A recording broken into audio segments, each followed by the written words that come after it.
Tadi terputus kalimat saya mengenai KPU. Kita hormati KPU, tapi sekarang mereka kelihatan sekali menjadi kepanjangan dari partai lama yang ingin mempertahankan keutuhannya. Sedangkan kita sama-sama tahu, 98 kita sama-sama hadir, demokrasi ini tidak dipersiapkan untuk orang-orang politik lama itu. Bahkan itu politik orde baru, orde lama. Tapi dipersiapkan untuk anak bangsa yang banyak berhimpun di civil society.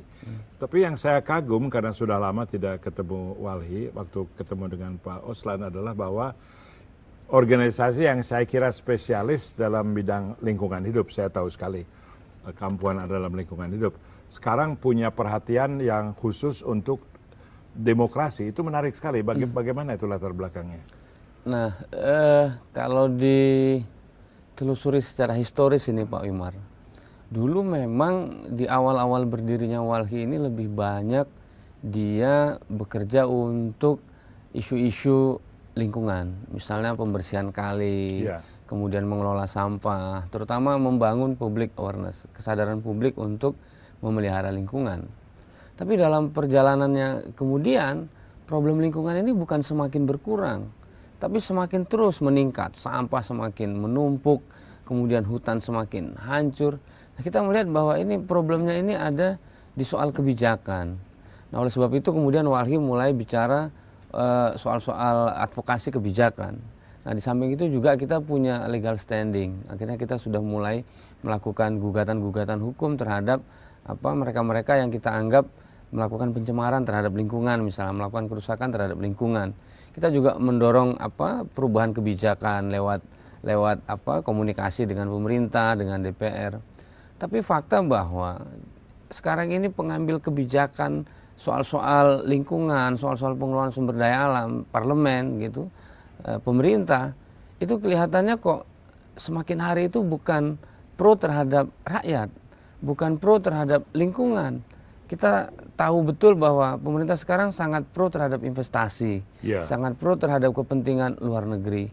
Batu bara kita ekspor sekian banyak, kemudian instalasi listrik kita itu biar setiap hari misalnya. Lalu kemudian minyak kita ekspor sekian banyak, lalu kemudian kita import dan subsidi rakyat BBM sekarang mau dicabut. Bahkan ada indikasi ini pola lama untuk menyalurkan BLT misalnya oleh rejim SBY sekarang misalnya. Nah, saya kira ini soal yang saya kira kita harus rombak ini. Nah, ada soal yang lain di masyarakat kita. Kita memang punya kesetaraan politik Pak Wimar. One person, one vote. Baik dia tukang beca, SBY sekalipun karena dia presiden bukan 5 suara, tetap 1 suara. Jadi sama, jadi ada kesetaraan politik di sana. Tapi kita nggak punya kesetaraan ekonomi. Sehingga terjadi transaksional gitu loh. Suara bisa, itu tinggal dibeli aja. Bisa dibeli dan segala macam. Nah, ini soal kita. Jadi ada ketidaksetaraan ekonomi yang membuat politik kita ini jadi mudah disetir. Kalau dulu waktu masa Soeharto, state itu sangat kuat Pak Wimar. Nah, pasca 98 ketika Pak Wimar dominan mendorong reformasi, mungkin di awal-awal masyarakat sipil seimbang lah dengan negara. Betul. Nah, kecewa sekali. Tapi sekarang modal itu begitu dominan Pak Wimar. Hampir semua sektor, ini pengusaha-pengusaha ini bermain. Sektor media, sektor politik, sektor bisnis, sektor pendidikan. Media ini modal ini sangat dominan. Dan saya kira ini tantangan bukan hanya bagi Walhi dalam konteks pengelolaan lingkungan hidup yang lestari untuk masa yang lebih panjang, tapi juga bagi demokrasi kita, bagi kemajuan ekonomi kita ke depan. Nah, kalau misalnya jurang ini terus dibiarkan di tengah situasi hukum kita yang tidak kredibel ini Pak Wimar, saya khawatir saya pulang dari sini di jalan tiba-tiba ada kerusuhan saya nggak tahu. Jadi tidak nyaman buat saya hidup di Indonesia ini dengan situasi yang seperti sekarang. Anda itu sekretaris nasional ya, berada dalam kontak dengan 26 provinsi. Saya sangat ingin tahu apa pendapat Anda ini banyak bergaung di provinsi-provinsi itu. Banyak nggak yang sepikiran dengan Anda bahwa kita ini dipasung demokrasinya? Yang sepikiran itu banyak Pak Wimar. Saya sadar betul, saya termasuk yang sering keliling ke daerah-daerah dan kita membangun diskusi.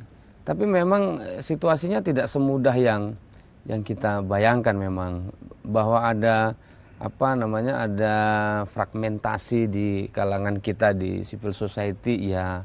Kemudian ada juga soal-soal capacity, baik dia soal individu-individu maupun resource organisasi. Belum lagi soal kita ini berkejar-kejaran di bawah itu dengan partai, dengan pemilik modal gitu. Jadi kalau kita nggak bisa menjaga pemikiran masyarakat kita, terus menyemaikan pengetahuan yang positif, maka pandangan-pandangan mereka itu bisa diputar balikan oleh media, oleh mereka-mereka yang juga turun ke masyarakat. Yeah. Jadi partai-partai ini juga bekerja di masyarakat dan mereka juga memanipulasi dalam tanda petik pikiran-pikiran kita, dan itu bahaya sekali dan kita harus bisa intensif. Terima kasih Pak Purba, Pak Oslan. Kita akan break dulu sebentar sebelum melanjutkan pembicaraan yang sangat-sangat kena pada sasaran kita.